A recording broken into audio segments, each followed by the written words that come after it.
আমি মানে পরিস্থিতি তো এখন বাংলাদেশে এমন যে নানান রকম কথাবার্তা বক্তব্য সেগুলো নিয়ে কথা বলতেই হয় যে আহ, আসলে কথা তো বলার কথা ছিল যে ওসমান হাদির উপর কারা হামলা করলো, কেন, কোন উদ্দেশ্যে হামলা করলো, হামলাকারীরা কেন গ্রেপ্তার হচ্ছে না, তারা কি আসলেই পালিয়ে গেছেন, এই বিষয়গুলো নিয়ে। কিন্তু এখন আলোচনার একটা বিষয়বস্তু হয়ে দাঁড়িয়েছে যে এই ঘটনার মধ্যে হামলাকারীদের গ্রেপ্তার করা না গেলেও আনিস আলমগীর গ্রেপ্তার হয়ে গেলেন, সাংবাদিক আনিস আলমগীর। এক্স্যাক্টলি। ফলে এটি একটা আলোচনার বিষয়। এটি কি আসলে ওই হামলা, এই বিষয় থেকে দৃষ্টি সরানোর একটা কৌশল হতে পারে? মানে হামলাকারীরা নাই আলোচনায়, আনিস আলমগীর গ্রেপ্তার। এটা তো শুধু আপনার প্রশ্ন নয়, আপনি সোশ্যাল মিডিয়াতে দেখুন, এই বিষয়গুলো সামনে আসছে যে ওসমান হাদি, শরীফ ওসমান হাদির যে হত্যা চেষ্টাকারীরা বা শুটাররা, তারা কোথায়, তারা আসলে কারা, তাদেরকে ফাইন্যান্স করেছে কারা, কাদের নির্দেশে করা হয়েছে, এই বিষয়গুলো নিয়ে যখন সারা বাংলাদেশে তোলপাড় চলছিল, ঠিক তখনই আনিস ভাইকে আটক করা হলো। এবং আহ যারা এই মন্তব্যগুলো তুলছেন, আপনি প্রশ্ন করলেন, আমি মনে করি লজিক্যাল হতে পারে, অস্বাভাবিক কিছু নয়। আবার আনিস ভাইকে যে শুধুমাত্র এই ঘটনাটিকে আড়াল করার জন্য করা হয়েছে তা না, মানে এক ঢিলে অনেকগুলো পাখি মারা আর কি। হম, সবগুলো একসাথে থাকতে পারে। আহ যারা গণমাধ্যম কর্মী রয়েছেন, যারা সাংবাদিক রয়েছেন, যারা সরকারের সমালোচক রয়েছেন, তাদের কণ্ঠরোধের একটা চেষ্টা থাকতে পারে। আবার যারা ব্যক্তিগত জায়গা থেকে আনিস ভাইয়ের উপরে আক্রোশ মেটানোর একটা ইচ্ছা, প্রবল ইচ্ছা যাদের ছিল, তাদেরও সেই কাজটি হলো। আবার ওসমান হাদির যারা শুটার, তারা কোথায়, তারা কেন পালিয়ে গেল, বা পালিয়ে না গিয়ে থাকলে কেন আটক করা হচ্ছে না, এই বিষয়গুলো ধামাচাপা পড়ার জন্য, দেওয়ার জন্য হতে পারে। জি, অনেকগুলো কারণ বললেন যে যারা মানে বিরোধিতা করছে। মানে এই সময়েই যে তাকে গ্রেপ্তার করা হলো এবং আমরা দেখলাম যে প্রথমে তাকে জিজ্ঞাসাবাদের জন্য নিয়ে যাওয়া হলো জিম থেকে, নিয়ে যাওয়া হলো। তারপরে জিজ্ঞাসাবাদ দীর্ঘ সময় ধরে হলো। হওয়ার এক পর্যায়ে গিয়ে মামলা হলো না। সাধারণত আমরা জানি মামলা হলে তারপরে গ্রেপ্তার হয়। এখানে আগে পুলিশ নিয়ে গেল, বা মানে এটা কি পুলিশ স্বয়ংক্রিয়ভাবে করলো, নাকি ধরেন এই যে কথাবার্তাগুলোর চাপ সেটির ভিত্তিতে হলো? মানে হাদিকে হত্যা চেষ্টা, আমি সম্ভবত সামনে হত্যাকারী বলেছিলাম, হত্যা চেষ্টাকারী বা হত্যা চেষ্টার পর এই যে আমরা দেখলাম আসিফ মাহমুদ উপদেষ্টা, সাবেক উপদেষ্টা, তিনি বললেন যে এখন থেকে যারা গুলি করছে, মানে এরপর থেকে যারা গুলি করবে তারা না, যারা আওয়ামী লীগের পক্ষে বয়ান সৃষ্টি করবে বা তাদের পক্ষে যারা কথা বলবে তাদের পক্ষে, তাদের মানে তারা টার্গেটেড হবে। একই রকম কথা দেখলাম নাহিদ ইসলাম বলছেন এরকম। এই বা ফাতিমা তাসনিম জুমা, ঢাকা বিশ্ববিদ্যালয়ের মানে ডাকসু নেত্রী একজন, তাদের বক্তব্যের ইম্প্যাক্ট এটা, মানে নাকি পুলিশের একটা স্বয়ংক্রিয় অবস্থান? আপনি যদিও বলছিলেন, তারপরে আমি এই মন্তব্যগুলোকে একটু না, ঠিক সুতায় আছে। গেঁথে জিজ্ঞাসা করলাম। প্রথম কথা হচ্ছে যে আনিস ভাইকে কোনো ধরনের মামলা ছাড়াই, ওয়ারেন্ট ছাড়াই আটক করা হয়েছে। এটা শুধু আনিস ভাইয়ের ক্ষেত্রে নয়, এটা তো হচ্ছে, এটা দীর্ঘদিন ধরে হচ্ছে। এটা আওয়ামী লীগের সময় কিছু কিছু জায়গায় হয়েছে, তবে সাংবাদিকদের ক্ষেত্রে হয়েছে বলে আমার মনে হয় না। আপনি চিত্রগ্রাহক, ফটো সাংবাদিক শহীদুল আলমের কথা বলতে পারেন, আপনি ফটো সাংবাদিক কাজলের কথা বলতে পারেন, সাংবাদিক প্রবেশ সিকদারের কথা বলতে পারেন, প্রত্যেকের বিরুদ্ধে কিন্তু স্পেসিফিক মামলা ছিল। সেই মামলাগুলো নিয়ে বিতর্ক থাকতে পারে, মানে হয়রানি করার উদ্দেশ্য করা হয়েছে নাকি তারা সত্যি সত্যি অপরাধী, সেগুলো অন্য আলোচনা। কিন্তু মামলা হয়েছে, মামলা হওয়ার পরে আটক করা হয়েছিল। আবার মামলা ছাড়াও অনেক পলিটিক্যাল লিডারকে আটক করা হয়েছে, তুলে নিয়ে যাওয়া হয়েছে আওয়ামী লীগের সময়, এটাও সত্য কথা।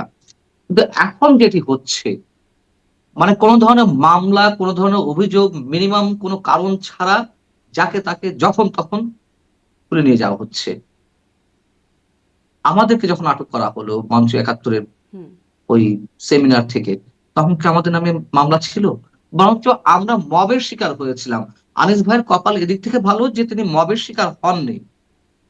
আমরা মবের শিকার হয়েছিলাম, চোখের সামনে মুক্তিযোদ্ধাদেরকে রক্তাক্ত করা হলো, লাঞ্ছিত করা হলো, এবং একটা হরিবল সিচুয়েশন তৈরি করা হলো। আমি নিজে ফোন দিয়েছিলাম তো পুলিশকে, 999-এ। পুলিশ এলো, আমাদেরকে নিরাপত্তা দেওয়ার কথা বলে, হেফাজতে নেওয়ার কথা বলে নিয়ে যাওয়া হলো ডিবি অফিসে। ঠিক একইভাবে আনিস ভাইকে যেভাবে জেরা করা হয়েছে, তার আগে বসিয়ে রাখা হয়েছে, সেম আমাদেরকেও বসিয়ে রাখা হয়েছিল। আমাদেরকে নেওয়া হলো দুপুর 12টা, 12:30টার দিকে। রাত 10টা পর্যন্ত আমাদের কাছে ফোন ছিল, কোনো ধরনের কোনো সিদ্ধান্ত তখন পর্যন্ত ছিল না যে আটক দেখাবে নাকি ছেড়ে দিবে। উপর মহলে একেবারে শীর্ষ মহলে টপ মোস্ট লেভেল থেকে যখন নির্দেশনা এলো, না কাউকে হুম। ছাড়া হবে না এবং মামলা দেওয়া হবে, তখন আমাদের ফোনগুলো নিয়ে নেওয়া হলো টপ মোস্ট লেভেল এবং মানে তারপরে কোত্থেকে? কোন লেভেল? কে? সর্বোচ্চ লেভেল থেকে। এটা তো আমাদের যে বিষয়টি একেবারে টপ মোস্ট লেভেল থেকে। মানে কি কে ডক্টর তা ইউনূস? জানি না। মানে কে তা জানি না। হুম, তবে শীর্ষ মহল থেকে সেটা তো যেমন আমাকে আমার যিনি আইনজীবী ছিলেন ব্যারিস্টার সারাহ হোসেন, তিনি আমাকে ফোন দিলেন সন্ধ্যা ৭ টায়, বিকাল ৫ টায় যে, "পানু ভাই কতজন আছেন? কি অবস্থা? আ আচ্ছা চিন্তা করেন না। আমি অমুক, অমুকের সাথে কথা বলেছি।" একেবারে গভর্নমেন্টের টপ মোস্ট লেভেলের যারা আছেন, উপদেষ্টাদের মধ্যে যারা প্রভাবশালী হুম, এখনো পর্যন্ত তাদের সাথে কথা হয়েছিল। হুম, তারা বললেন যে ছেড়ে দেওয়া হবে। যখন বলল যে না ছেড়ে দেওয়া হবে, পরবর্তীতে যখন আমার সাথে ২ বার কথা হলো ব্যারিস্টার সারাহ হোসেনের ৫টা এবং ৭টার দিকে। তারপরে যখন রাত ১০টার সময় আমাদের ফোন সিজ করে নেওয়া হলো, তখন আমরা বুঝলাম যে মামলা দেয়া হতে যাচ্ছে। রাত ১টার সময় মামলা রুজু করা হলো। তখন তো আমাদের ধরে নিতেই হয়। যেহেতু আমাদের ওই জায়গাটিতে ডিবিতে থাকাকালীন সময়ে কি হচ্ছিল না হচ্ছিল আমরা সব জানতে পারছিলাম। ফোন তো আমাদের কাছে ছিল। শুধু ব্যারিস্টার সারাহ হোসেন নয়, দায়িত্বশীল আরো অনেকে ফোন দিচ্ছিলেন।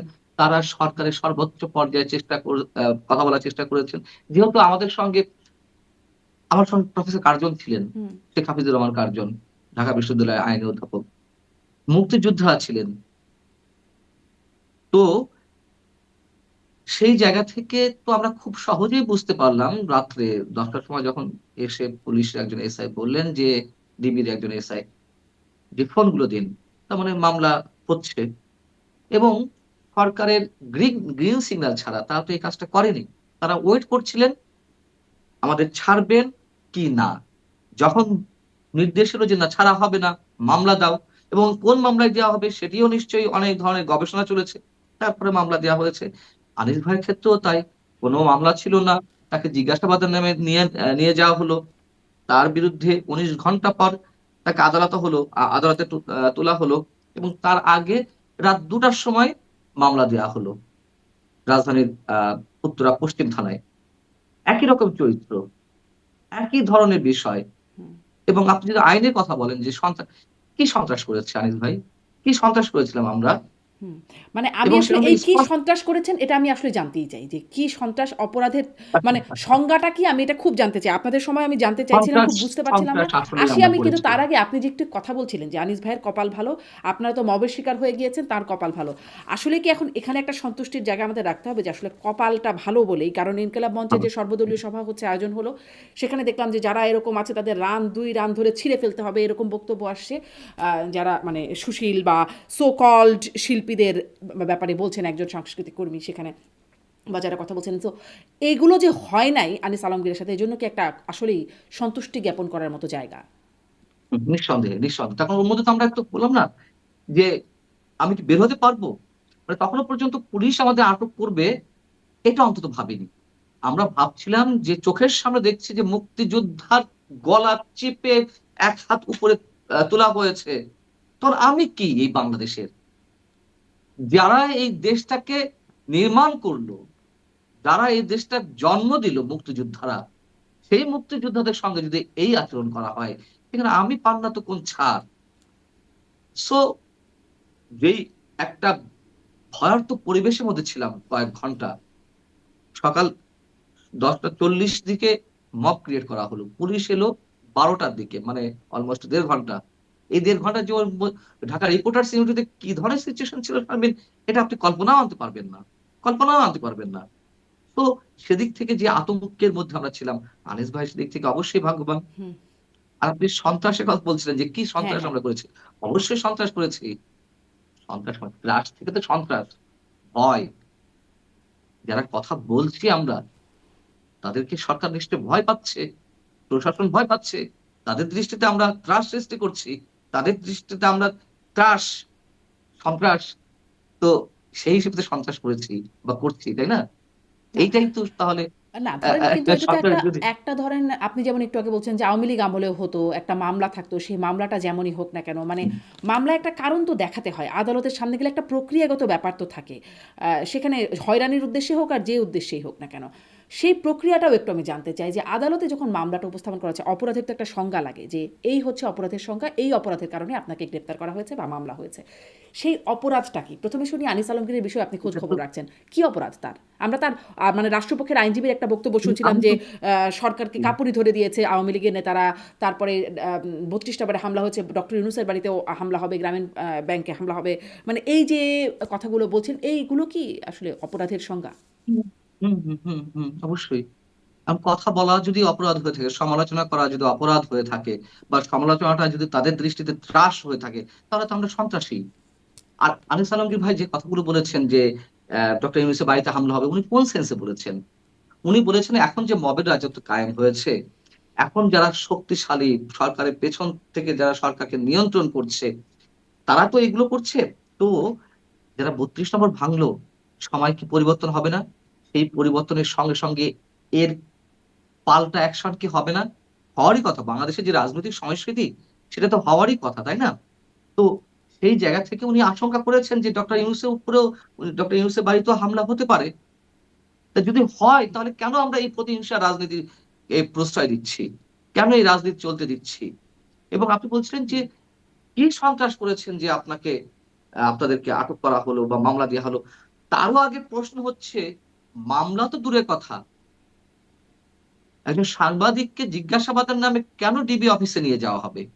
আমি সাংবাদিকও বাদ দিলাম। যেকোনো মানুষকে কেন উইথআউট এনি রিজন, কোন ধরনের সুনির্দিষ্ট অভিযোগ ছাড়া কেন পুলিশ তার কার্যালয়ে, তার অফিসে কিংবা ডিবির মতন আ একটা আ একটা প্রশাসনিক জায়গায় সেখানে নিয়ে যাওয়া হবে?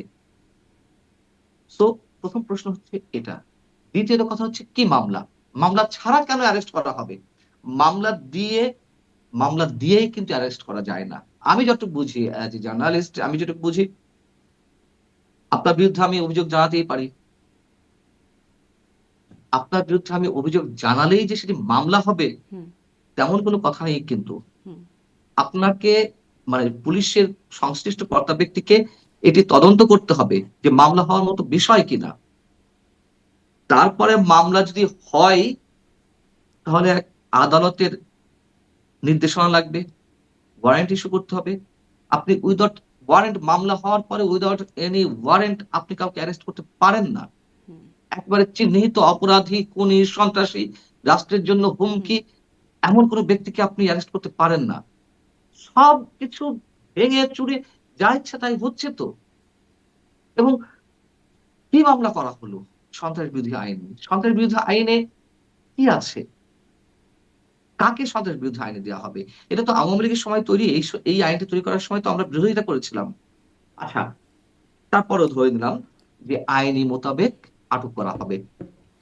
সন্ত্রাস বিরোধী আইনের ধারাতে তো একথা স্পষ্টভাবে উল্লেখ করা আছে, যদি কোন ব্যক্তির মাধ্যমে রাষ্ট্রীয় সম্পদ ক্ষতির সম্মুখীন হয় বা ক্ষতি সাধিত হয়, ওই ব্যক্তিকে এই মামলায় আ আ কি বলা এটাকে? এই মামলায় আসামি করা করা যেতে পারে বা করা হবে। এই তো? তো আমাদের মাধ্যমে বা আমার মাধ্যমে বা আনিস আলমগীর ভাইয়ের মাধ্যমে রাষ্ট্রের কোন সম্পদটা ধ্বংস হয়েছে? এবং দেখুন খুব মানে মানে কোন খেয়াল ধারায় করে দেখুন, মামলাটা হয়েছে এটা জানাটা জরুরি। কারণ নিষিদ্ধ সত্তার বিষয় প্রচারণা চালালেও বা তার পক্ষে কথা বললেও একটা মামলা হওয়ার সুযোগ আছে বলে এখানে দেখছি সাইবার না। অ্যাক্ট এর মধ্যে পড়ে। হুম, আমি সেটাই বলতে চাচ্ছিলাম। তার আগে আপনি নিজেই বিষয়টি খেয়াল করেছেন। সরি। রাজধানীর উত্তরা পশ্চিম থানাতে যে মামলাটি হয়েছে হুম, রোববার রাত ২ টার সময়, এই মামলার কপি তো আমার কাছে আছে। সেখানে কি বলা হয়েছে? আপনি যদি আমাকে সময় দেন আমি হয়তো বের করে বলতে পারব। যাই হোক, আমি সংক্ষেপেই বলি। জি, সংক্ষেপে সেটি বলুন। হচ্ছে যে সেটি হচ্ছে আপনি যে কথাগুলো বললেন যে আনিস আলমগীর এই বলেছে, সেই হুম, বলেছে, হুম?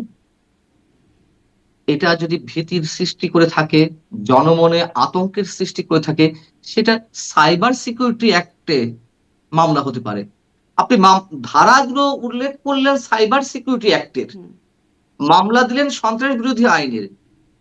এটা কি এর কোন রাজ্যে আছি না, আমরা? এটা হয়তো আরেকটু আইনি মিনিমাম ব্যাখ্যা জনাব মঞ্জুর আলম পান না। এটি অবশ্য মানে আইনি ব্যাখ্যাটা হয়তো আমি কারো আইনজীবীর সাথেও এ বিষয়ে কথা বলব। কারণ এটার একটা ধারা আমি দেখছিলাম ৯ ধারায় বলা আছে, মানে সন্ত্রাস বিরোধী আইনেরই বলছে যে ৯-এর ২ ধারায় বলছে, যদি কোনো ব্যক্তি কোনো নিষিদ্ধ সত্তার জন্য সমর্থন চাহিয়া অথবা উহার কর্মকাণ্ডকে সক্রিয় করবার উদ্দেশ্যে কোনো সভায় বক্তৃতা করেন অথবা রেডিও, টেলিভিশন অথবা কোনো মুদ্রণ বা ইলেকট্রনিক মাধ্যমে কোনো তথ্য সম্প্রচারণ করেন, তাহা হইলে অপরাধ সংগঠন করবেন। মানে এরকম লেজ ধরে আসলে গ্রেপ্তার করা। না, তাহা হইলে অপরাধ সংঘটিত হইল বলিয়া প্রতীয়মান হইবে, যদি তাহাই হয়ে থাকে তাহলে সেটা সাইবার সিকিউরিটি অ্যাক্টের ধারা। হুম। এটা তো সন্ত্রাস বিরোধী আইনের ধারাতে নেই। না, এটা আসলে সন্ত্রাস বিরোধী আইনের ৯ ধারায় বলছে। আমি আসলে আইনের এটি সন্ত্রাস বিরোধী আইনের ৯ ধারায় জি, আছে? জি, জি, এটা সন্ত্রাস বিরোধী আইন। আমি ওই আছে? আইনটিই খুঁজছিলাম। আচ্ছা, হ্যাঁ, ২০০৯ সালের আচ্ছা। আইন, সেটি ২য় অধ্যায় ৯-এর ২ আ ধারায় এটা বলা এ হয়েছে। এ এ এটা কি সংশোধিত আইন? আমি তো জানি সংশোধন হয়েছে। আচ্ছা, হোক, হ্যাঁ, হতে পারে আমি আমার আসলে আমার এটাই আমার আসলে আইনি জায়গায় প্রশ্ন না। আমার প্রশ্নটা এটাই যে হুম। আ মানে তাকে কোন ধারায় দেয়া হয়েছে সেটাও আসলে জানবার একটা আগ্রহ ছিল। কারণ হয়তো আপনার সেটা সময় আমি বাদ দাও, হয়তো ব্যারিস্টার আমার সারা ভুল হতে হাসানকে পারে। ফলো করছিলাম আপনার হ্যাঁ, মামলার সময়। তখন তিনি হুম, বলছিলেন যে আসলে আপনারা তো রাষ্ট্রের কোনো সম্পদের ক্ষতি সাধন করেন হুম, নাই। ফলে আসলে প্রশ্নটা হচ্ছে কোন ধারায় মামলা হয়েছে। আইনের বক্তব্যটা যায়। কিন্তু আমরা যে সমালোচনার কথা আপনি বলছেন যে করেছেন, ডক্টর ইউনূসের কাছ থেকে তো আমরা শুনেছিলাম মন খুলে সমালোচনা করুন। আমরা তো হাসনাত আব্দুল্লাহ জুলাই আন্দোলনের অন্যতম মুখ। তিনি বলেছিলেন যে শুধু একমত না, ভিন্ন মত পোষণের স্বাধীনতার জন্য তারা কাজ করছেন। আমরা তো খুব মুগ্ধ হয়েছিলাম এই কথাগুলোতে, সমর্থন করেছিলাম। মানে উম ওটা কি ভুল ছিল আমাদের মুগ্ধ হওয়াটা? বা যদি আরেকটু ভবিষ্যৎবাণীও আপনার কাছ থেকে জানতে চাই। আমি দেখছিলাম বিএনপির ভারপ্রাপ্ত চেয়ারপারসন তারেক রহমান, তিনি বলছেন যে রাষ্ট্র কারো জন্য ভয়ের কারণ হবে না। সেটি সরকারের বিরোধিতা করলেও হবে না, এবং সেই প্রসঙ্গে তিনি বলছিলেন। আমরা কি তাঁর উপরেও ভরসা রাখতে পারবো? ভবিষ্যতের বিষয়েও কি আমরা রাখতে না, পারবো? না পারছি না। সরি টু সে পারছি না। পারছি না এই কারণেই বিএনপি আসলে দায়িত্বশীল রাজনৈতিক দলের পরিচয় কি দিচ্ছে?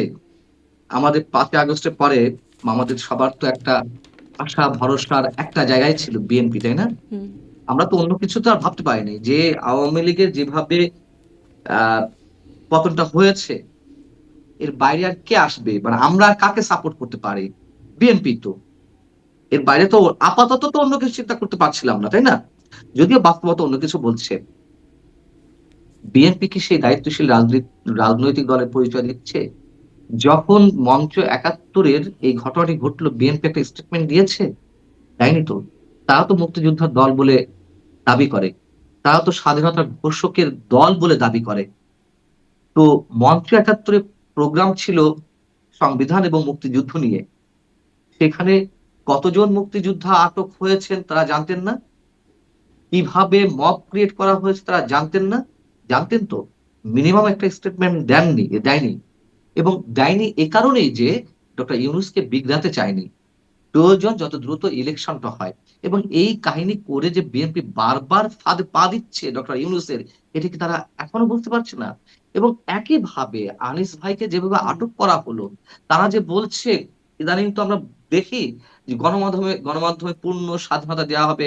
সাংবাদিকরা মন খুলে সমালোচনা করতে পারে, যেটি ডক্টর ইউনূস বলেছিলেন, সেই একই কথা তারেক রহমান বলছেন বা মির্জা ফখরুল সাহেব বলছেন।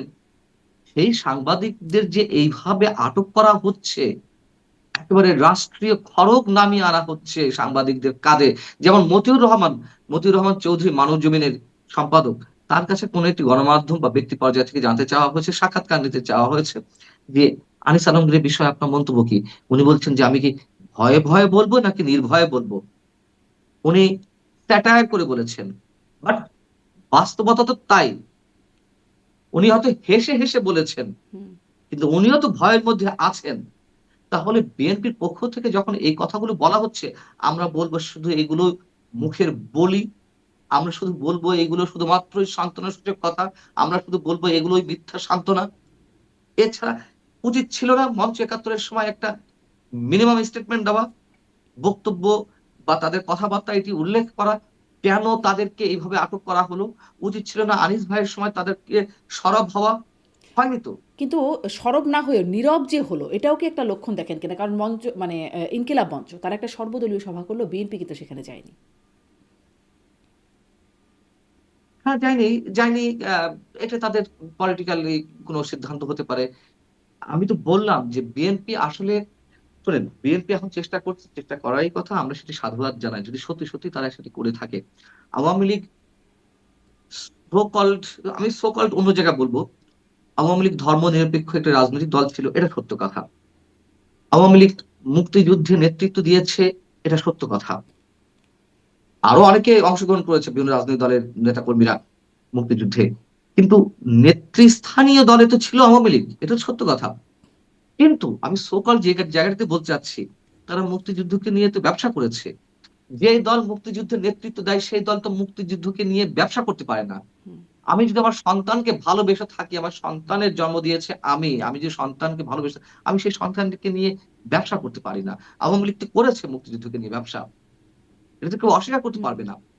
এখন বিষয় হচ্ছে যে, যেটা বলছিলাম যে সেই জায়গা থেকে আমি ওই ব্যবসার কথাও যদি বাদ দিই, ধর্মনিরপেক্ষ এবং মুক্তিযুদ্ধের নেতৃত্ব দানকারী দল হিসেবে আওয়ামী লীগের যে ইতিহাস, এখন আওয়ামী লীগ মাঠে নেই, সক্রিয় অবস্থা নেই, নিষিদ্ধ, তাদের কার্যক্রম নিষিদ্ধ হুম, অবস্থা আছে। বিএনপির যেই পলিটিক্যাল অ্যাক্টিভিটিস, মনে হচ্ছে যে বিএনপি সেই জায়গাটা ফিল আপ করতে চাইছে। এখন মানে বিষয়টা কি ছিল? বা আওয়ামী লীগ মধ্য মধ্য বাম থেকে হুম, মধ্য বাম থেকে ডানে সরে আসছিল। ইসলামী দলগুলোর সঙ্গে সখ্যতা, ওই আপনার হেফাজতে ইসলামের সঙ্গে সখ্যতা, হেফাজতে ইসলামীর সমাবেশে গিয়ে কওমি জননী উপাধি নেওয়া শেখ হাসিনার, আমি এই জায়গা থেকে বলছি যে মধ্য বাম থেকে ডানে সরে গিয়েছিল। আর বিএনপি ছিল মধ্য ডান, মধ্য ডান থেকে খানিকটা উগ্র ডানের দিকে চলে যাচ্ছিল, আমরা যদি 2006 সাল পর্যন্ত হিসাব করি। এখন যেহেতু আওয়ামী লীগ নেই, বিএনপি মোটামুটি সেই জায়গাটা আহ হুম, দখল ঠিক বলবো না, সেই জায়গাটা ফিল আপ করার চেষ্টা করছিল। কিন্তু বিএনপি এখনো তার জায়গায় স্থির হতে পারেনি, তারা আসলে কোন জায়গাটিতে স্ট্যান্ড নিবে। যেমন ধরুন, ফ্যাসিবাদ আপনার কাছে ভয়ঙ্কর নাকি যুদ্ধাপরাধীরা ভয়ঙ্কর, যদি আপনাকে প্রশ্ন করা হয়, হুম, আপনি নিশ্চিতভাবে বলবেন যে না, দুটোই ভয়ঙ্কর। তারপর আমি প্রশ্ন করলাম, না আপনাকে একটা বেছে নিতে হবে, কোনটা ভয়ঙ্কর? আপনি নিঃসন্দেহে যুদ্ধাপরাধী দলকে আপনি ভয়ঙ্কর হিসেবে ধরে নেবেন। হুম, ফ্যাসিবাদের চেয়ে যুদ্ধাপরাধীরা যেই মানবতা বিরোধী অপরাধ করেছে তাদেরকে তো আমরা কোনোভাবে টলারেট করতে পারি না। এখন বিষয় হচ্ছে যে আওয়ামী লীগকে তো ফ্যাসিবাদ হিসেবে ট্রিট করা হচ্ছে, বা সেটি প্রতিষ্ঠা করার একটা চেষ্টা তো এখনো চলছে, বা ধরে নিলাম আওয়ামী লীগ ফ্যাসিস্ট ছিল, সেই ফ্যাসিস্টের বিরুদ্ধে বারবার ঐক্যের ডাক দেওয়া হচ্ছে। ঐক্যের ডাক দিতে গিয়ে কি করা হচ্ছে? আমরা যুদ্ধাপরাধীদের সঙ্গে হাত মিলাচ্ছি। আমরা ফ্যাসিস্টদের বিচার করব, কিন্তু যুদ্ধাপরাধীদের বিচার করব না, মানবতা বিরোধীদের বিচার করব না। বিষয়টা কেমন হয়ে যাচ্ছে না? তো সেই জায়গাতে যেমন বিএনপি আওয়ামী লীগকে নিষিদ্ধ করার বিষয়ে প্রথমে কি বলেছিল? না, নির্বাহী আদেশে কোনো রাজনৈতিক দল নিষিদ্ধ হোক সেটা আমরা চাই না, স্পষ্ট করে বলেছে, অনেকবার বলেছে। পরবর্তীতে কি দেখলাম? মব ক্রিয়েট করার মাধ্যমে, যমুনা ঘেরাও করার মাধ্যমে, পরবর্তীতে শাহবাগে অবস্থানের মধ্য দিয়ে প্রেসার ক্রিয়েট করার মাধ্যমে আওয়ামী লীগ নিষিদ্ধ করা হলো। তাদের হুঙ্কারে একদিনের মাথায়, দুদিনের মাথায় নির্বাহী আদেশে আওয়ামী লীগকে নিষিদ্ধ করার পরে বিএনপি কি বলল? তারা স্টেটমেন্ট দিল, হ্যাঁ আমরা খুশি, দাবি তো আমরাই আগে তুলেছিলাম আওয়ামী লীগকে নিষিদ্ধ করার বিষয়ে। অর্থাৎ বিএনপি তার নিজের জায়গায় টার্ন নিতে পারছে না, কি করতে চায় আসলে। এই জন্য ওই যে ইনকিলাব মঞ্চের সবাই গেল কি না গেল, আনিস ভাইয়ের ক্ষেত্রে বা মঞ্চ ৭১ এর বিষয়ে তারা স্টেটমেন্ট দিবে কি দিবে না। এবং আরো একটি বড় উদাহরণ দিই, যখন হুম, ৩২ নম্বর ভাঙচুর করা হলো বুলডোজার, এই ২০২৫-এর ৫ ফেব্রুয়ারি, একই সঙ্গে সারা দেশের আওয়ামী লীগ নেতা কর্মীদের বাড়ি ঘর ভাঙচুর করা হচ্ছিল, সেটাও কোনো বিষয় নয়। সারা দেশে মুক্তিযুদ্ধের অসংখ্য স্মৃতি নিদর্শন বা ভাস্কর্য ভাঙচুর করা হলো ওই একই সাথে ৫-৬ ফেব্রুয়ারি। তারপরে কি হলো? যখন মুক্তিযুদ্ধের স্মৃতিচিহ্নের উপরে আঘাত করা হলো, ৩২ নম্বরকে বুলডোজার দিয়ে গুড়িয়ে দেওয়া হলো। বিএনপি দেখলো যে এটি আসলে বাড়াবাড়ি হয়ে যাচ্ছে, কিছু না বললেই নয়। তখন তারা ৬ তারিখ গভীর রাতে, রাত ২টো বা ৩টের সময় একটা স্টেটমেন্ট পাঠালো গণমাধ্যমে। তাও ৩২ নম্বর উল্লেখ করেনি। উল্লেখ করেছিল মুক্তিযুদ্ধের স্মৃতি বিজড়িত নিদর্শনগুলোর উপরে হামলা, এগুলো আসলে বিএনপি সমর্থন করে না। দেখুন ভাষা। মানে তার কাছে মনে হচ্ছে যে আমি এই কথা বললে কি ফ্যাসিস্টের পক্ষে চলে যাচ্ছে? আমি এই কথা বললে কি আওয়ামী লীগের পক্ষে চলে যাচ্ছে? আমি এই কথা বললে কি ইসলামী দলগুলোকে মনঃক্ষুণ্ণ করা হচ্ছে? এখনো বিএনপি এই অস্থির জায়গাটাতে আছে। হুম। সো কিন্তু এটি একটা কি এই কারণ যে ধরেন আওয়ামী লীগ এতটা ব্যবসা করেছে, আপনি বলছিলেন যে মুক্তিযুদ্ধের চেতনা এই বিষয়গুলো নিয়ে এতটা ব্যবসা তারা করেছে, যার কারণে এখন সেই বিষয়ে কেউ কথা বলতে মানে বিএনপির যে অবস্থানের কথা বলছেন, যে কথা বললে আমি ফ্যাসিস্টের পক্ষেই চলে যাই কিনা, এই ভয়েই আসলে তারা কথা বলছে না, মানে তাদের একটা আমার মনে হয় তাদের একটা এই আমার জায়গা। মনে হয় হুম। যেমন যেমন আপনি দেখুন 5 আগস্টের পরে সারা দেশে কি অবস্থা ছিল, একটা ভয়ঙ্কর পরিবেশ। আওয়ামী লীগের নাম গন্ধ তো দূরের কথা, বঙ্গবন্ধু দূরের কথা, মুক্তিযুদ্ধের শব্দটাও উচ্চারণ করতে পারছিল না মানুষ। আপনি দেখুন, এই কথা আমি অনেক জায়গায় বলেছি। আপনি তো টেলিভিশনে কাজ করেছেন, ভালো জায়গায় কাজ করেছেন। আপনি দেখেছেন না? আমরা তো দেখে আসছি। আমি যতদিন কাজ করছি অন্তত টেলিভিশনে, যেমন আমার সাংবাদিকতা টেলিভিশনে তো প্রায় ১.৫ যুগ হয়ে গেল। টেলিভিশনে স্ক্রিনে এই যে জাতীয় দিবসগুলোতে শহীদ দিবস, বিজয় দিবস, স্বাধীনতা দিবসে ডগিয়ে উঠতো তো। হুম। বিজয় দিবস, স্বাধীনতা দিবসে স্মৃতিসৌধ কিংবা পতাকার সিম্বলিক আকারে কিছু তো উঠতো। এখন আপনি চ্যানেলগুলোর দিকে তাকান তো। ২-৪ টা চ্যানেল ছাড়া কোথাও কিন্তু নাই। শহীদ দিবসে কালো ব্যাজ উঠতো, নাই। পত্রিকাগুলোতে এক কলামে ইতিহাস ভিত্তিক লেখা থাকতো। এখন হাতে গোনা ২-৪ টি পত্রিকা ছাড়া কোথাও নাই। এটি কেন হচ্ছে? ওই যে একটা আতঙ্ক, ওই যে ভয়, ওই যে ৫ আগস্টের পরে মুক্তিযুদ্ধের শব্দটা উচ্চারণ করা যাচ্ছিল না। মুক্তিযোদ্ধারা নিজেরা পরিচয় দিতে সাহস পাচ্ছিল না যে আমি মুক্তিযোদ্ধা। এই ভয়গুলো আস্তে, আস্তে কাটিয়ে উঠেছে। কিন্তু বিএনপি এখনো পর্যন্ত ওই জায়গাতে আমার মনে হয় কোন ফার্ম ডিসিশন এ পৌঁছাতে পারেনি যে তারা আসলে কি করতে চায়। এবং ভারত ইস্যুতে আপনি দেখুন ৫ আগস্টের পরে ভারত ইস্যুতে কখনো বিএনপির কোন নেতা হুঙ্কার ছাড়ছে। আবার কখনো কোন নেতা বলছেন, না প্রতিবেশী রাষ্ট্রের সঙ্গে শত্রুতা করে টিকে থাকা সম্ভব নয়। আমরা তো দেখছি দ্বিমুখী কথাবার্তা। সো ভারত ইস্যুটা আমি এটা আরেকটু বিএনপির জন্য আলাদাভাবে কথা বলতে চাই। কারণ এখন ভারত ইস্যুটা খুব সেনসিটিভ একটা জায়গায় পৌঁছে গেছে। ছিলই, এখন আরো বেশি হয়ে গেছে সম্ভবত। মানে যেই বিষয়টি বলছেন মুক্তিযুদ্ধের বিষয়টা, আমি শুনছিলাম প্রভাবশালী অনলাইন অ্যাক্টিভিস্টরা তারা বলছেন এখন মুক্তিযুদ্ধ শব্দটাই একটা প্রতারণা। মুক্তিযুদ্ধ মানে এই শব্দটাই সঠিক না, সবচেয়ে বিভ্রান্তিকর শব্দ হচ্ছে মুক্তিযুদ্ধ। কে বা বলছে? এটা আমি দেখছিলাম একটু আগে কেবল খেয়াল করছিলাম, কিছুক্ষণ আগে হয়তো ভিডিওটা রিলিজ হয়েছে, পিনাকি ভট্টাচার্যের কথা বলছি। তারপরে তার ওহ! আগে তো দেখলাম যে আরেকজন প্রবাসী অনলাইন অ্যাক্টিভিস্ট সাংবাদিক ইলিয়াস হোসেন তারা বলছেন, তিনি বলছেন যে তখন বীরাঙ্গনাদের সম্পর্কে বেশ বেশ স্ল্যাং ইউজ বেশ হচ্ছে। স্ল্যাং কথা বলছেন।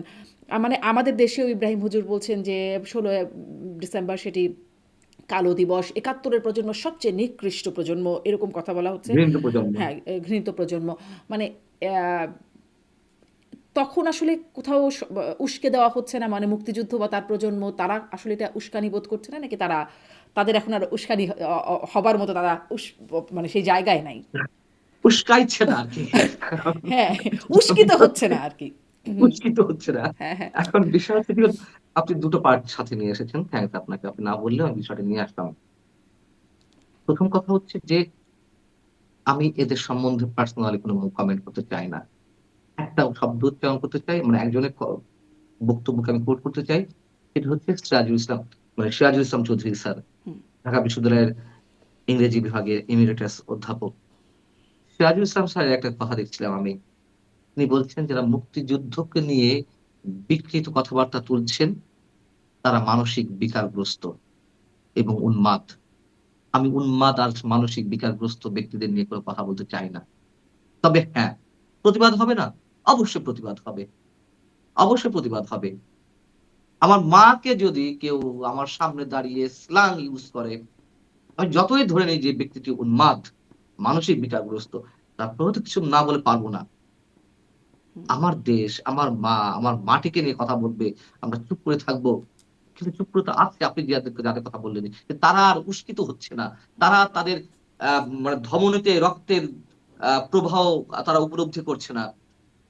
১৫.৫ বছর আওয়ামী লীগের ১৫.৫ বছর যারা মুক্তিযুদ্ধের কথা বলতে মুখে ফেনা তুলে ফেলেছে।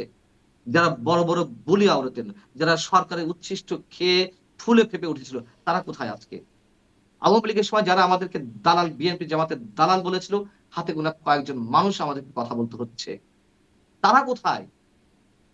সময় যখন উর্বর তখন তো সবাই একই কথা বলবে। সবাই পক্ষে বলবে। এখন তো দুঃসময়, এখন গাঢ় অন্ধকার। এখন আমার অস্তিত্বের সংকট, সে মানুষগুলো কোথায়? হুম। আওয়ামী বুদ্ধিজীবীরা কোথায়? জি, আওয়ামী বুদ্ধিজীবীরা কোথায় বলছেন, অস্তিত্বের সংকটের কথা বলছেন। কিন্তু ধরেন আওয়ামী লীগ আমলে যতই বলেন আপনি যুদ্ধাপরাধ, মানবতা বিরোধী অপরাধ এগুলোর সাথে সম্পৃক্ততার জন্য একটা দলকে চিহ্নিত করার ব্যাপার আছে। কিন্তু তার বাইরেও তাদের আরও অনেক বক্তব্য আছে। তারা একটা রাজনৈতিক দল, তাদের একটা সমর্থন আছে। ছোট একটা জনসমর্থন বা বড় একটা জনসমর্থন, যেমনই সমর্থক হোক, আমি জামাত ইসলামের কথা বলছি। তারা যে আওয়ামী লীগ আমলে কোথাও কথা বলবার সুযোগ পেল না, কোনো গণমাধ্যমে আসতে পারলো না, কোনো টক শোতে কখনো প্রতিনিধিত্ব করলো না, মানে সেটাও কি একটা উচিত ব্যাপার ছিল? মানে তারা একটা রাজনৈতিক দল তো দেশে। নিশ্চয় না, নিশ্চয় না, নিশ্চয় না। তবে আপনি যখন টকশোর কথা বলেছেন, আহ এই যে আমি কেবলমাত্র স্ক্রিনে ডগের একটা উদাহরণ দিলাম। দেখুন, আমি এই চলতি বছরের ফেব্রুয়ারি পর্যন্ত একটা টেলিভিশনে ছিলাম, হুম, নিউজের দায়িত্বে। আমার কাছে কিন্তু কোথাও থেকে ফোন আসেনি যে এটা করা যাবে না। সিম্বলিক এই বিষয়টি, এটি শো করা যাবে না। কোন ফোন কিন্তু আসেনি। কিন্তু কর্তৃপক্ষের নির্দেশ ছিল না। ওটারাও মানে সেলফ সেন্সরশিপ এর জায়গা থেকে বলছি আমি। মানে এখানে সেলফ সেন্সরশিপ ছিল। এবং হাতে গোনা ২-৪ টি চ্যানেল ছাড়া সবাই সেলফ সেন্সরশিপ এর মধ্যে চলে গেল। এখন বিষয় হচ্ছে যে আওয়ামী লীগের সময় এটি বাস্তবতা। বিএনপির লোকজনও কিন্তু বসেছে হ্যাঁ। আওয়ামী লীগের লোকজনের সাথে। হ্যাঁ? সাংবাদিকদের সঙ্গে বা অন্য কোনো আলোচকের সঙ্গে বিএনপি পন্থী সাংবাদিকেরা বসেছেন। আপনি এখন দেখেন তো, মানে আওয়ামীপন্থী সাংবাদিক আছে কিনা? আওয়ামী লীগ নেতাকর্মীরা তো নাই। না, এখন তো আপনাদেরকে বলা আওয়ামীপন্থী হচ্ছে আওয়ামীপন্থী সাংবাদিক, আপনাকে আনিস আলমগীর, সাংবাদিক আনিস আলমগীর, তারপরে বলা হচ্ছে মাসুদ কামাল, ডক্টর আব্দুল নূর তুষার, মানে এরকম একটা ফটো কার্ডও বানানো হয়েছে যে কারা না, আসলে। একটা না, হ্যাঁ, অনেক অনেক হ্যাঁ, হ্যাঁ, হ্যাঁ, অনেকগুলো ফটোগ্রাফ সোশ্যাল বানানো মিডিয়ায় হয়েছে, ঘোরাঘুরি যে করছে। যার জায়গা থেকে ছাড়ছে।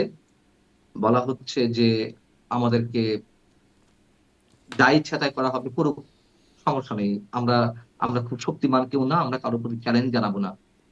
শুধু বলবো নিয়ে যাক, হত্যা করুক, আবার জেলে পড়ুক, জামিন বাতিল করুক। আমার জামিন বাতিলেরও দাবি তোলা হচ্ছে কোথাও কোথাও থেকে। করুক, করুক না, সমস্যা নেই তো। আমি তো বলছি না যে আমি দেখিয়ে দেবো, আমি হান করবো। আমি শুধু বলতে চাই আমি কথা বলে যাব। আমি সত্যটা উচ্চারণ করে যাব। ফ্যাসিবাদের দোসর উচ্চারণ করা হচ্ছে। প্রথমে বলা হলো ফ্যাসিবাদের দোসর। হুম, তারপরে বানানো হলো কালচারাল ফ্যাসিস্ট। হুম, আমাকে, আব্দুল নূর তুষারকে, আহ আনিস আলমগীর ভাইকে, এদেরকে কালচারাল ফ্যাসিস্ট বানানো হলো। তারপর তো বানানো হলো শীর্ষ সন্ত্রাসী, সন্ত্রাস বিরোধী আইনে দিয়ে সমাজের শীর্ষ সন্ত্রাসী বানানো হলো। এবং আমরা নাকি সরকার উৎখাতের ষড়যন্ত্রে সশস্ত্র বিপ্লবের উদ্যোগ নিচ্ছিলাম, আয়োজন করছিলাম। তার মানে সশস্ত্র বিপ্লবকারী। তো বাড়ানোর তো শেষ নেই, ট্যাগিং রাজনীতির তো শেষ নেই। হুম, এবং এই ট্যাগিংটা তো আওয়ামী লীগ সময়ও দেওয়া, আওয়ামী লীগ সরকারের সময় দেওয়া হয়েছে। আমাদের তো তখন বিএনপি জামাতের দালাল বানানো হয়েছে।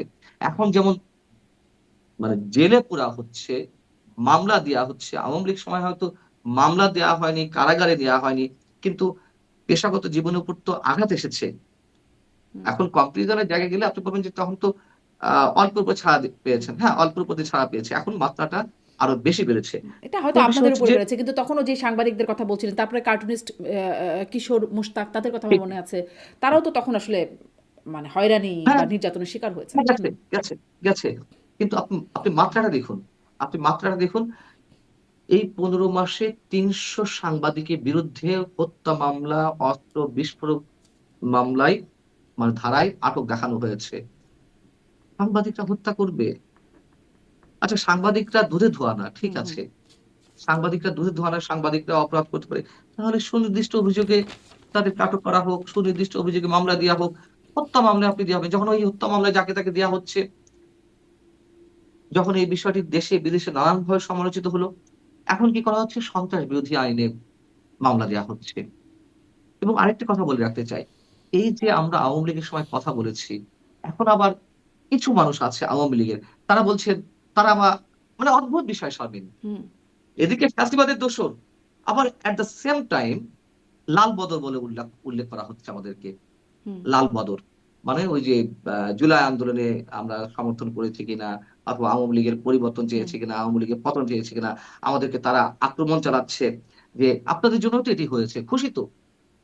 এই কথা বলার কোনো স্কোপ নেই যে আজকে যদি জঙ্গিবাদ চরমপন্থা উত্থানের একটা উর্বর ক্ষেত্র তৈরি হয়ে থাকে, তার জন্য আমরা দায়ী। কেন? আমরা আওয়ামী লীগের সমালোচনা করেছি। এটা বলার কোনো স্কোপ নেই যে জঙ্গিবাদ বা চরমপন্থার উত্থান ঘটবে বিধায় আমি আজীবন আওয়ামী লীগকে সাপোর্ট করে যাব। আওয়ামী লীগের দুর্নীতি, আওয়ামী লীগের লুটপাট, আওয়ামী লীগের টাকা পাচার, আওয়ামী লীগের গণতন্ত্র হত্যা, বাক স্বাধীনতা হরণ, এগুলোকে আমি সাপোর্ট করে যাব। এটা বলার তো কোনো সুযোগ নেই। বাট করা হচ্ছে। খোঁচা দেয়া হচ্ছে, আক্রমণ করা হচ্ছে।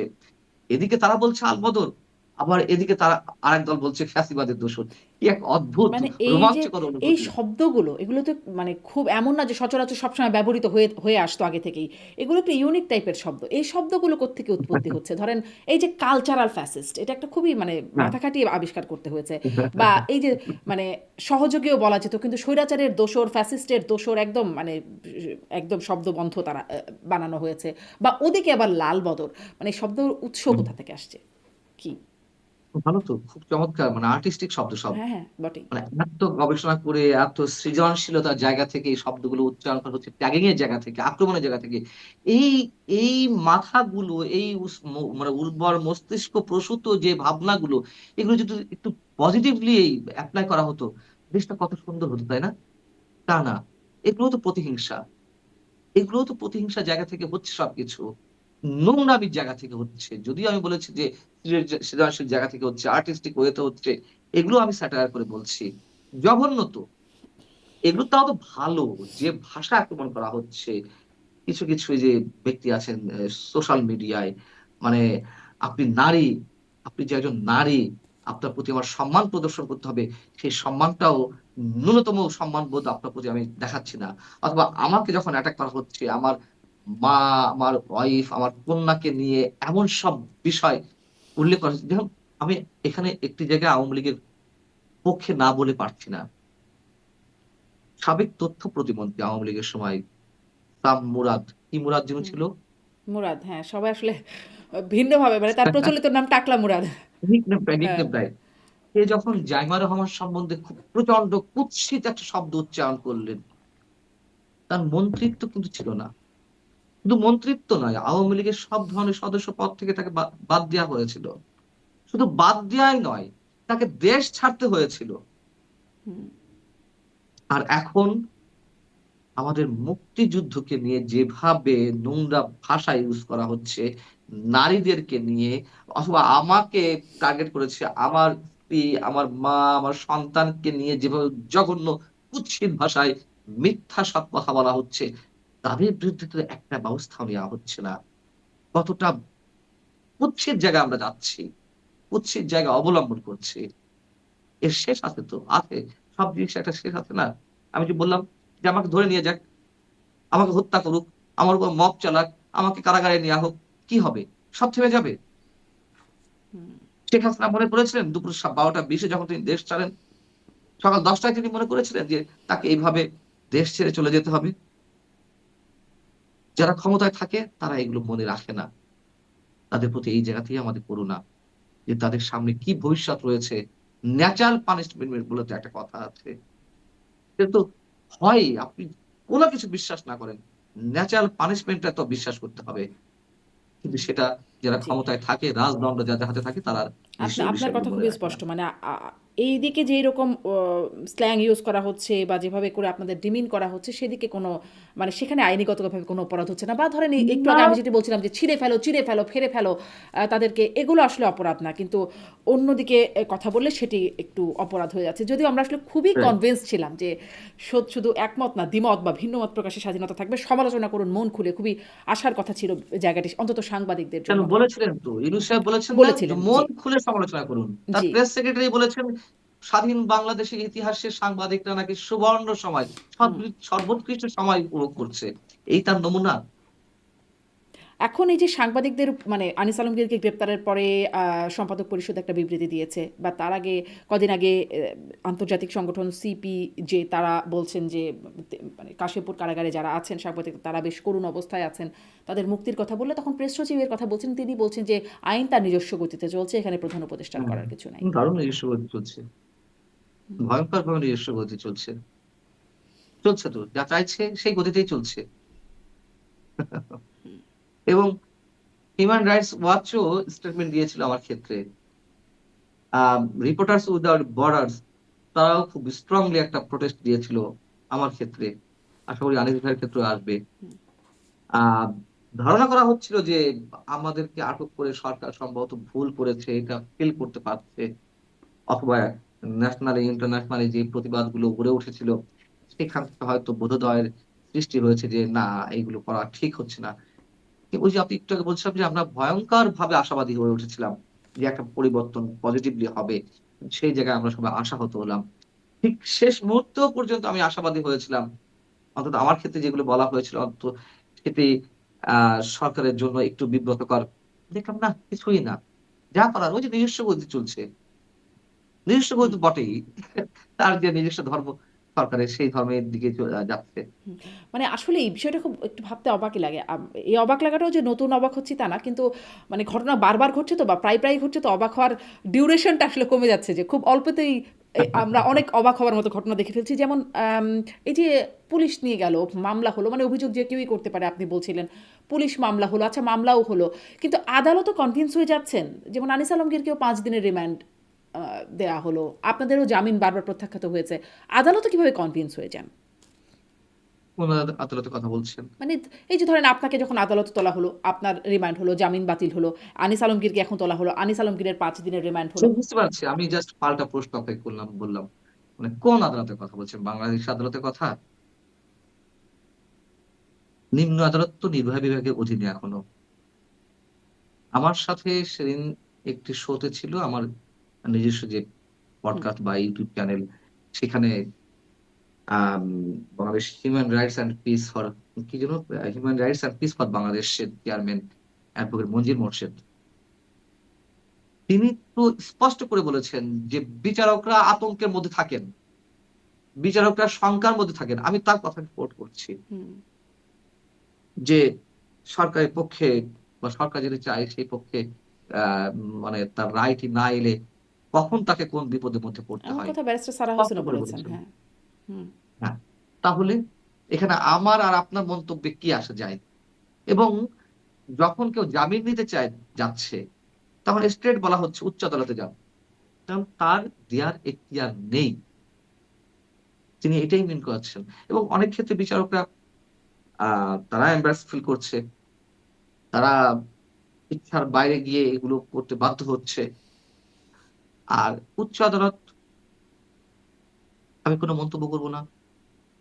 আমার আমার আমি নিজের জায়গা থেকে বলি, আমি তো মানে যেই জায়গা থেকে জামিনটা আমার হয়েছে এর পরে ছিল আর ICC, international international court of criminal. আম মানে ইন্টারন্যাশনাল লোয়ার ক্রিমিনাল কোর্টে কোর্ট, জামিন হ্যাঁ। দিল না। হ্যাঁ, সরি। মানে আইসিসির কথা বলছেন, ইন্টারন্যাশনাল ক্রিমিনাল কোর্ট, হ্যাঁ, হ্যাঁ, হ্যাঁ, আচ্ছা। আন্তর্জাতিক অপরাধ হুম, আদালত যেটি। মানে ওইখান থেকে, মানে এখানে না হলে হয়তো, মানে আমি কথা বলছি স্যাটায়ার করে, যে সর্বশেষ ধাপ ওঠে ছিল পৃথিবীর, মানে সর্বোচ্চ বিচারক তো আল্লাহ, মানে পৃথিবীর বুকে আর সর্বোচ্চ আদালত ছিল মানে ওইটা। আপনার মানে সর্বোচ্চ আমার, জায়গা থেকে আপনি জামিন হয়েছে, আপনার জামিনটা। হুম, হ্যাঁ আমি সেটা বলছি যে হুম, এর পরে স্পষ্ট। ছিল আইসিসি, আল্লাহর পরে। নিম্ন আদালতে জামিন হলো না, উচ্চ আদালতে জামিন চাওয়া হলো, জামিন দিল। চেম্বার জজে আদালতে বা রাষ্ট্রপক্ষ বিরোধিতা করলো যে জামিন স্টে করার জন্য। চেম্বার জজ আদালত বিব্রত বোধ করলেন, তারা পাঠিয়ে দিলেন, মানে তিনি পাঠিয়ে দিলেন সুপ্রিম কোর্টের, হাইকোর্ট থেকে চেম্বার জজ, চেম্বার জজ থেকে হুম, সুপ্রিম কোর্টের অ্যাপিলেট ডিভিশনে। সুপ্রিম কোর্টের অ্যাপিলেট ডিভিশনে ওইখানে গিয়ে বলা হলো রাষ্ট্রের পক্ষ থেকে, মানে রাষ্ট্রপক্ষের আইনজীবীরা বললেন যে আমরা সশস্ত্র বিপ্লবের জন্য উদ্যোগ নিচ্ছিলাম। তো বিষয়টা হচ্ছে, আপনি বলছেন যে আদালতেও কি হচ্ছে, হয়তো হাইকোর্ট, হয়তো সুপ্রিম কোর্ট, হয়তো অ্যাপিলেট ডিভিশন এখনো পর্যন্ত কিছুটা স্বাধীন, কিছুটা স্বাধীন। দেখুন, আওয়ামী লীগ সরকারের সময় আপনার মনে আছে এস হুম, আলমের দুর্নীতি তদন্তের জন্য একটা অর্ডার দিয়েছিল হাইকোর্ট। তৎকালীন প্রধান বিচারপতি হাসান ফয়েজ সিদ্দিকী, আমার যদি হুম, নামটি ভুল না হয়ে থাকে, হুম। হাসান ফয়েজ সিদ্দিকীর নেতৃত্বাধীন অ্যাপিলেট ডিভিশনের পূর্ণাঙ্গ বেঞ্চ কি করলো? এস আলমের বিরুদ্ধে কোনো তদন্ত করা যাবে না। কি ভয়ঙ্কর জঘন্য একটি, এটি হুম, জাজমেন্ট তো না, এটি অর্ডার। কি ভয়ঙ্কর একটি অর্ডার! একজন দুর্নীতিগ্রস্ত মানুষ, তার বিরুদ্ধে হাইকোর্ট বলেছে তদন্ত করতে, এটি সম্ভবত ব্যারিস্টার সুমন হুম, একটা রিট করেছিলেন। তিনিও এখন কারাগারে।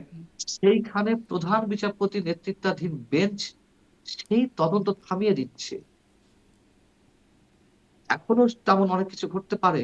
আমি সেই জায়গা থেকে বলছি, আদালত যে স্বাধীন, মানে সুপ্রিম কোর্ট বা মানে সুপ্রিম কোর্টের তো ২ টি শাখা, উচ্চ আদালত। অ্যাপিলেট ডিভিশন কিংবা হাইকোর্ট, তারা যে স্বাধীন সেটি আমি কিভাবে বলব?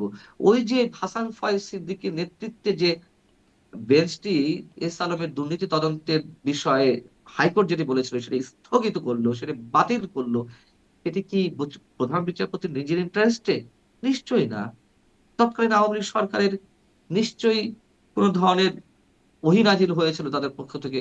যে ওহী দ্বারা আদিষ্ট হয়ে প্রধান বিচারপতি তখন এটি বলেছিলেন। আমরা তো হুম। অ্যাস্টনিশড হয়ে গেলাম। ঠিক এখনো অনেক কিছু চলতে পারে যেগুলো মেন করতে পারে মানে যে সেইরকম কোনো পুরোপুরি স্বাধীন অহিদার নয়। আদিষ্ট হয়েই কি কাউকে ছাড়া হচ্ছে আর কাউকে না? ধরুন আপনি বলছিলেন হাফিজুর রহমান কার্জন আইনের শিক্ষক বা আরো যারা আপনাদের সাথে গ্রেপ্তার হলেন, হু, তাদের হু। সবার তো জামিন হলো না। আপনার হলো, লতিফ সিদ্দিকীর হলো। বাকিদের কেন হলো না? না, বাকিদের হয়েছে তো। সবার জামিন বাকিদের হয়েছে? হয়েছে। সবাই হাফিজুর রহমান সবাই কার্জনের মোটামুটি জামিন বেরিয়ে হয়েছে?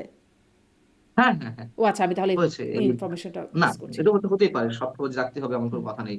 যে আমি আমার পরে হয়েছে। আচ্ছা। মানে আমাদেরটাই ফার্স্ট। হুম, আমাদেরটা হওয়াতে আইসটা ব্রেক করেছে আরকি, হ্যাঁ? মানে আমি ছিলাম ৩ নম্বর আসামি। A professor Hafizur Rahman Curzon ছিলেন ২ নম্বর আসামি আর লতিফ সিদ্দিকী ছিলেন ১ নম্বর আসামি। সো আমাদের যে জামিনটা হয়েছে আমি তো সেই এক্সাম্পলটা দিলাম যে হুম, কত ধরনের সিঁড়ি পার হয়ে আমাদেরকে জামিন হতে হয়েছে। যে না হতো হয়তো আইসিসিতে যাওয়া লাগতো। আমি সেই কথা বললাম হুম, মজা করে। তো আমাদেরটা হয়েছে বিধায় বাকিগুলোর জন্য পথটা একটু সহজ হয়ে গেছে। আমাদেরটা রেফারেন্স হিসেবে কাজ করেছে যে এই একই মামলায় হুম, ১, ২, ৩ নম্বর আসামির জামিন হয়েছে তাহলে অন্যগুলো কেন হবে না? খুব স্বাভাবিক। তখন জাজরা দেখেছেন না আর আটকায় রাখা যায় না। ঠিকই তো। এই আরকি। হুম। কিন্তু যারা আসলে আয়োজক ছিলেন, তাদের নামে মানে মামলা যদি হয়, আপনাদের নামে মামলা হলো, তাদের নামে কেন হলো না? এটা কি শুনেছেন? মানে ধরেন ডক্টর না, কামাল আয়োজক হোসেন, তো ছিলেন তারপরে জেরাই খান পান্না। না, ডক্টর কামাল হোসেন স্যার তো আ উনি তো আয়োজক না, উনি চিফ গেস্ট হিসেবে আসার কথা ছিল। আয়োজক ছিলেন অ্যাকচুয়ালি মুক্তিযোদ্ধারা। আর মঞ্চ ৭১ হচ্ছে এটার কোন বডি নেই। এটার নাম মানে এখনো কোন বডি তৈরি করা হয়নি, কোন কমিটি তৈরি করা হয়নি। আম জেরা খান পান্না ভাই, অ্যাডভোকেট জেরা খান পান্না ভাই আর বীর প্রতীক আব্দুল্লাহ আল মাহমুদ। এই ২ জন মিলে যখন ওই যে সংবিধান দুমড়ে ফেলা হবে, মুচড়ে ফেলা হবে, পায়ের নিচে ফেলা হুম, হবে, ছুঁড়ে ফেলা হবে এইসব কথা বলা হচ্ছিল। তখন তারা তাদের দায়বদ্ধতার জায়গা থেকে যে ৭১ এ মুক্তিযুদ্ধের মাধ্যমে আমাদের এই প্রাপ্ত সংবিধান, এটার সংস্কার হতে পারে, এটার কাটাছেঁড়া হতে পারে, সংযোজন, বিয়োজন হতে পারে। কিন্তু ছুঁড়ে ফেলা হবে কেন? সেই জায়গা থেকে উনারা এই একটা সংগঠনে আত্মপ্রকাশ করেছিলেন, তাও নামটা দিয়ে। হুম, এখন ওই প্রোগ্রামে আয়োজকরা কেন অ্যারেস্ট হলেন না? আয়োজক আসলে ওখানে আয়োজকও কেউ নেই, গেস্টও কেউ নেই। সব নিজেরা। আমি হয়তো গিয়েছিলাম ইনভাইটেড জার্নালিস্ট হিসেবে। ১ম আলোর সৌরভ ভাই সিনিয়র জার্নালিস্ট কিংবা আ যুগান্তরের মাহবুব কামাল ভাই আমরা ছিলাম। আবার আনিস আলমগীর ভাইয়ের যাওয়ার কথা ছিল, মাহবুব কামাল ভাইয়ের যাওয়ার কথা ছিল। তারা হয়তো যায়নি যেকোনো কাজে বা যেকোনো কারণে। এখন বিষয় হচ্ছে যে এই ধারণাটা এই আওয়ামী লীগের মধ্য থেকে কেউ ছড়িয়েছে। এমনি তো যারা বিরোধী গ্রুপ আছে হুম, সাধারণত বিরোধী শক্তি গ্রুপ যারা মব ক্রিয়েট করেছে তারা এই হাইপটি তুলেছিল। আবার আওয়ামী লীগের মধ্য থেকে কেউ এটি বলার চেষ্টা করেছে, পান্না ভাইকে বিতর্কিত করার চেষ্টা করেছে যে তিনি কেন গেলেন না? দেখুন আমি পার্সোনালি পান্না ভাইকে চিনি, জানি। পান্না ভাই প্রচন্ডভাবে অসুস্থ একজন মানুষ। পান্না ভাই হুইল চেয়ারে চলাফেরা হুম, করে। পান্না ভাই লোয়ার পোরশন মোটামুটি প্যারালাইজড। তো উনি এমনিতেই হয়তো দেরিতে আসছিলেন। সভা শুরু হওয়ার কথা ১০ টায়। ১০টা ৪০ এ এই ঘটনা ঘটে। হয়তো ১৫-২০ মিনিটের মধ্যে উনি আসছিলেন। আ বা আসার পথে ছিলেন যখন এই ঘটনাগুলো শুনলেন, তখন আর এলেন না। আর ডক্টর কামাল হোসেন সাহেব কিন্তু চিফ গেস্ট ছিলেন। আর এই ঘটনা এই উম আ মানে এই কথা যখন তার কানে গেল তার তো আসার প্রশ্নই ওঠে না। হুম। তো এই ধারণাটি দেখুন পান্না ভাই শেখ মানে হাসিনার কেন গেলেন না সেই প্রশ্নটা আমি করি নাই। মানে মামলা যদি হয়, আপনারা ষড়যন্ত্র করছিলেন, তো আয়োজকরা তারাও আমি কেন সেটাই হলেন না বলছি যে আরকি ওখানে মামলার আসামি? ওখানে আয়োজকদের আমি বললাম না যে আমরা কিছু লোক বাদে আয়োজক যারা শ্রোতাও তারা, হুম, স্টেজে ছিলেনও তারা। ওখানে তো স্টেজে ছিলেন অধ্যাপক আনোয়ার হোসেন স্যার, ঢাকা বিশ্ববিদ্যালয়ের বাংলা হুম, বিভাগের ইমেরিটাস অধ্যাপক। ওখানে ছিলেন অধ্যাপক মেজবা কামাল। ওখানে ছিলেন সাবেক অতিরিক্ত attorney general A M K Rahman. হুম? আ প্রফেসর কার্জন ছিলেন। তো আর মুক্তিযোদ্ধারা ছিলেন। এখন এইগুলো হচ্ছে এই যে বীর প্রতীক আব্দুল্লাহ আল মাহমুদ সাহেব অথবা জেরা খান পান্না ভাইয়ের মতন 2-4 জন সাংবাদিক এনারাই অ্যারেঞ্জ করেছিলেন। আর পান্না ভাইকে তো আটক করার বিষয়টি আহ, আহ, এমনিতে সে এজেড পার্সন, অসুস্থ মানুষ, সিনিয়র আইনজীবী, মানবাধিকার কর্মী, তার তিনি নিজে একটা প্রতিষ্ঠান, হুম। হয়তো ভয়ের জায়গা থেকে বা অন্য কোনো আতঙ্কের জায়গা থেকে পান্না ভাইকে অ্যারেস্ট করেনি। এটি মানে এক ছেলেরই তো পান্না ভাই, তো এই কারণে জি, আর এটি কি মানে ওই আমি দাবি আসলে প্রশ্ন উঠতেই পারে। এটির আসলে কোনো কারণ হয় না ঠিক যে কেন তাদেরকে করা হলো না আর কেন আপনাদেরকে করা হলো। তারপরেও মানে প্রশ্নটা আমরা তো স্পটে ছিলাম, পান্না ভাই ছিলেন না। জি, জি। আমি একটু এখানে জানতে চাই যে আপনি কারাগারেও ছিলেন, কাশিমপুর কারাগারেই তো, তাই না? তো সেখানে আসলে সেখানে কেমন মানে অন্য সাংবাদিকরা কেমন আছেন? সিপির যে কনসার্নটা তুলছেন যে খুব করুণ অবস্থায় আছেন, তাদের খাবার, চিকিৎসা এই বিষয়গুলো ঠিকমতো হচ্ছে না বা তাদের থাকা খাওয়াটাও একটা অসুবিধার মধ্যে আছেন তারা। আপনার কি কোনো দেখবার বা জানবার সুযোগ হয়েছে কারাগারে থেকে? কি বলেন আপনি? দেখবার সুযোগ হয়নি মানে আমার তো একদিকে লাভ হয়েছে। হুম, আমি অনেক ধরনের সোর্স ক্রিয়েট করতে পেরেছি। আমি অনেক ধরনের আইটেম নিয়ে এসেছি যা এর মধ্যে আমি কথা বলেছি যে কি অবস্থা চলছে বা কি অবস্থায় আছে বন্দীরা, কাদেরকে সন্ত্রাস বিরোধী আইনে দেওয়া হচ্ছে, মামলা দেওয়া হচ্ছে, ১৭ বছরের বাচ্চাকে সন্ত্রাস বিরোধী আইনে আটক করা হয়েছে, যার মিনিমাম কোনো ইনভলভমেন্ট নেই আওয়ামী লীগের রাজনীতি বা কোনো ধরনের রাজনীতির সঙ্গে। এসএসসি পরীক্ষার্থী, একজন ফেরিওয়ালা, পোশাক বিক্রি করে। মানে গার্মেন্টস এর যে পরিত্যক্ত পোশাক সেটি ঢাকা থেকে ফার্মগেট থেকে কিনে নিয়ে ময়মনসিংহে বিক্রি করে। সে তার নাম আম আমি নামটা ভুলে গেলাম। বা ওই ১৭ বছরের বাচ্চা ইসমাইল। এদেরকে সন্ত্রাস বিরোধী মামলায় আটক দেখানো হচ্ছে। যারা আওয়ামী লীগের রাজনীতির সঙ্গে মিনিমাম কোনোভাবে ইনভলভড ছিল না, কখনোই না। তাদেরকেও আটক করা হয়েছে। সবজি বিক্রেতা, ফুটপাতের হুম, খাবার বিক্রেতা, এদেরকে আটক করা হয়েছে। এদেরকে আটক করে রেখে দেওয়া হচ্ছে যে অমুক ওয়ার্ডের সহসভাপতি, অমুক ওয়ার্ডে আওয়ামী লীগের দপ্তর সম্পাদক, অমুক ওয়ার্ডের ছাত্রলীগের, অমুক থানার ছাত্রলীগের জয়েন্ট সেক্রেটারি, সেন্ট্রালের সাংগঠনিক সম্পাদক পর্যন্ত দেখানো হচ্ছে। যিনি ওয়ার্ডের রাজনীতির সঙ্গে জড়িত তাকে সেন্ট্রালের সাংগঠনিক সম্পাদক দেখানো হুম। হচ্ছে। সেন্ট্রালের সাংগঠনিক সম্পাদক আওয়ামী লীগের কে আমরা জানি না। যারা বিচারকের আসনে বসে আছেন, এটুক তো অন্তত আওয়ামী লীগ বিএনপির এই মানে কি পোস্ট গুলো তো আমরা জানি যে কারা আছেন। কিন্তু যখন লিখে দেওয়া হচ্ছে পুলিশের নথিপত্রে, মামলায়, সে শারমিন চৌধুরী ছাত্রলীগের সেন্ট্রাল কমিটির সহসভাপতি। শারমিন চৌধুরীকে সবাই চেনে। তিনি একজন সাংবাদিক। কিন্তু কোনোভাবে ধরে আপনাকে লিখে দেওয়া হলো। তখন মনে করেন যে আমি জাজ। আমি ওইটা দেখার পরে আর কি কোনো জাজমেন্ট এর জায়গা থাকে? যে আমি তাকে ছাড়বো না ধরবো? লেখা তো রয়েছে সাংগঠনিক সম্পাদক। ও বাবা! তাই তো? না একে তো জামিন দেয়া যাবে না। এই বিষয়গুলো ঘটছে এবং না কিন্তু কিন্তু প্রশ্ন তো এবং আছে সাংগঠনিক সম্পাদক হলেই কি তার বিরুদ্ধে অভিযোগটা কি সকল মানে আওয়ামী লীগ ফ্যাসিস্ট, হ্যাঁ ফ্যাসিস্ট। আমার কাছে খুব অবাক লাগে মানে আইনের তো একটা অপরাধের তো একটা ধারা লাগে অপরাধের তো একটা সংজ্ঞা লাগে ধরেন ফ্যাসিস্ট এটা কোন অপরাধ মানে পেনাল কোডের কোন ধারা আছে যে তাদেরকে গ্রেপ্তার করতে হবে তাদের বিরুদ্ধে মামলা করা যাবে আদালত তো কনভিন্স হতে হবে না আমি একজন নোবেল আইনের বিজয়ী ছাত্রী অধ্যাপক, হিসেবে আমার খুব কৌতূহল জাগে জানতে না এটা নোবেল বিজয়ী অধ্যাপক ডক্টর ইউনূস সাহেব ভালো বলতে পারবেন যে এই আইনের ধারাগুলো কোথায়। হ্যাঁ? আর দ্বিতীয়ত হচ্ছে আপনি ওই জেলের কথা বলছিলেন, কারাগারের কথা। ২১ ইঞ্চি জায়গায় ঘুমাতে হবে আপনাকে, ২ বিঘাত। হুম? ২১ ইঞ্চি। ওর মধ্যে আপনাকে ঘুমোতে হবে।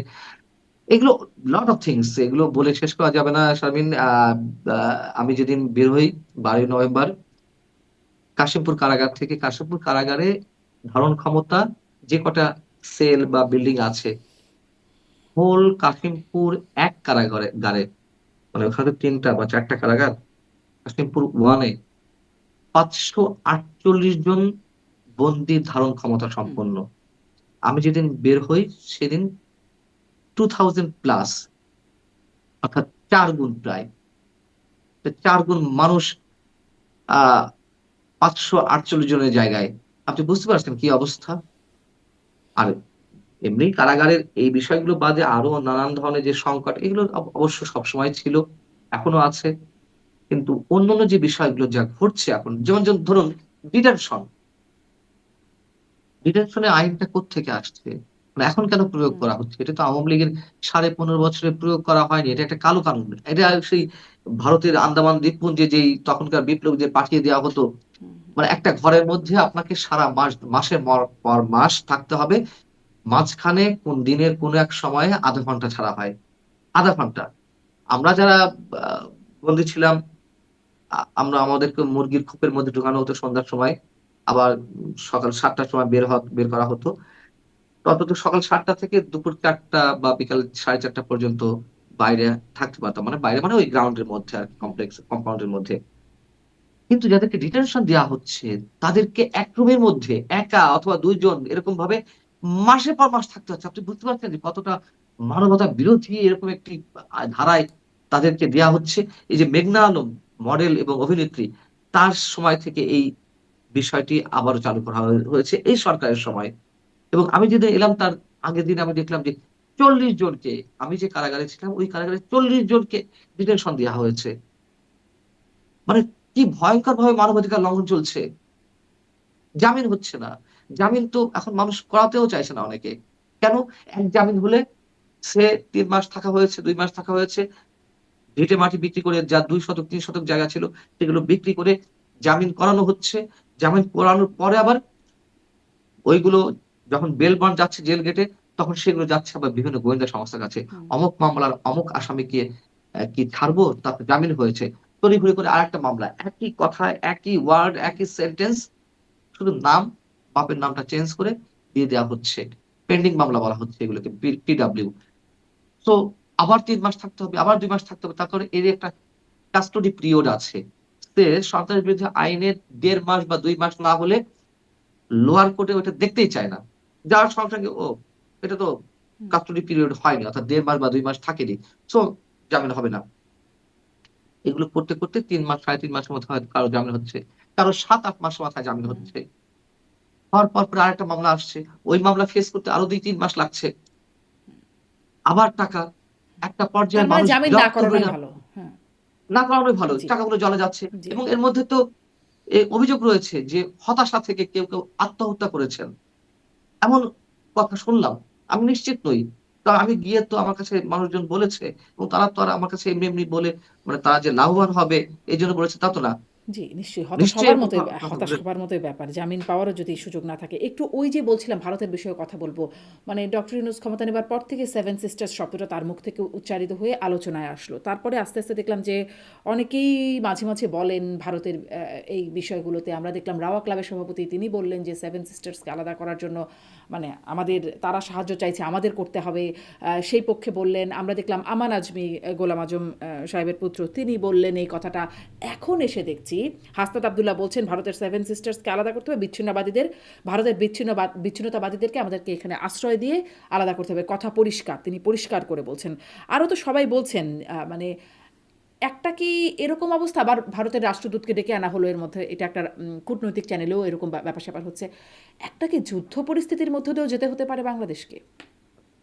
যুদ্ধ ডেকে আনা হচ্ছে। যুদ্ধ পরিস্থিতিকে যাচ্ছে না, যুদ্ধ ডেকে আনা হচ্ছে। আচ্ছা, আরেকটা বিষয় বলি। মাহমুদুর রহমান বললেন যে এটি অঘোষিত যুদ্ধ ভারত ইতোমধ্যে ঘোষণা করে ফেলেছে। জি। দেখুন ভারতের পক্ষ থেকেও অনেক ধরনের আক্রমণাত্মক কথা বলা হয়েছে এর আগে। যেমন ভারতের সেনাপ্রধান বলেছিলেন,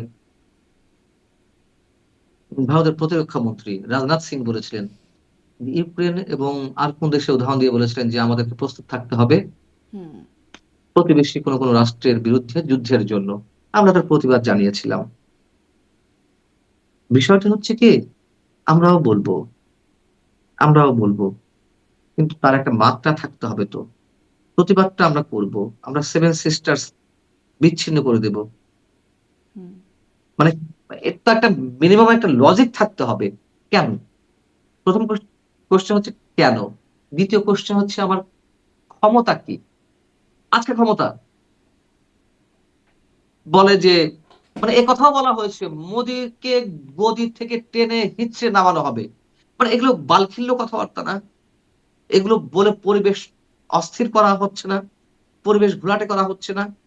মোদিকে আমি টেনে হিঁচড়ে নামাবো। এটা কোন কথা? মানে ম্যাচুরিটির একটা মিনিমাম জায়গা থাকতে হবে। এগুলো নিয়ে না কথা বলা অস্বস্তিকর, বিরক্তিকর। মানে এই যে ভারত আক্রমণ করব, করলে তো ভালো। 7 সিস্টার যদি আমাদের সামনে আমাদের মধ্যে আসে, আমাদের আয়তনটা বাড়লো না? তা আমিও তো খুশি হব বাংলাদেশী হিসেবে। কিন্তু যা সম্ভব নয়, এই ধরনের কথা আমি কেন বলব? ওই যে যুদ্ধর পরিস্থিতি কেন ডেকে নিয়ে আসবো? মানে এটি হলে কি কারোর জন্য বিশেষ কোন গোষ্ঠীর ভালো হয়? যে যুদ্ধ পরিস্থিতিতে ইলেকশন দেয়া লাগবে না। যুদ্ধ পরিস্থিতিতে আমার এই যে এক্সিস্টিং যে গভর্নমেন্ট সেই গভর্নমেন্টের মেয়াদ আরো দীর্ঘ হবে।